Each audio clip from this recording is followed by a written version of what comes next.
जिज्ञासा और अभिप्सा के बारे में कुछ विचार आगे। श्रद्धा मृत्यु है और संदेह संदेह तो जीवन है। आप किसी में संदेह रखते हैं तो संदेह खोज है। तो मैं आपसे श्रद्धालु होने को नहीं कहूँगा। मैं हमेशा बार बार आपसे संदेह करने को ही कहूँगा। लेकिन संदेह करने का यह मतलब मत समझ लेना कि आपको ईश्वर को न मानने को कह रहा हूँ, क्योंकि न मानना भी मानने का एक रूप ही है। आस्तिक भी श्रद्धालु ही होते हैं और नास्तिक भी श्रद्धालु ही होते हैं। आस्तिक की श्रद्धा है कि ईश्वर है और नास्तिक की श्रद्धा है कि ईश्वर बिल्कुल ही नहीं है। ये दोनों अज्ञानी हैं। इन दोनों की श्रद्धाएं हैं। इन दोनों की कोई खोज नहीं है।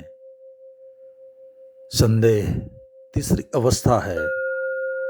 आस्तिक और नास्तिक दोनों की नहीं। संदेह तो स्वतंत्र चित्त की अवस्था है। वैसा व्यक्ति निर्भय होकर पूछता है क्या है, और वह न तो परंपरा को मानता है, न वह रूढ़ि को मानता है, न वह किसी शास्त्र को मानता है। वह किसी दूसरे के दिए को अंगीकार नहीं करता। वह यह कहता है कि खोजूंगा अपना दिया, वही साथी हो सकेगा। दूसरे के दिए कितनी दूर तक, कितनी सीमा तक साथ दे सकते हैं। और इस जीवन के रास्ते पर सच तो यही है कि अपने सिवाय, स्वयं के सिवाय कोई साथी नहीं है। और कितनी भी बड़ी भीड़ खड़ी हो, उसमें भी कोई साथी नहीं है। महावीर को, बुद्ध को, कृष्ण को, क्राइस्ट को कितना ही ज्ञान मिला हो, एक रत्ती भर भी अपने ज्ञान को आपको देने में वे समर्थ नहीं है। इस जगत में ज्ञान दिया लिया नहीं जा सकता, और सारी सब चीज़ें ली और दी जा सकती है।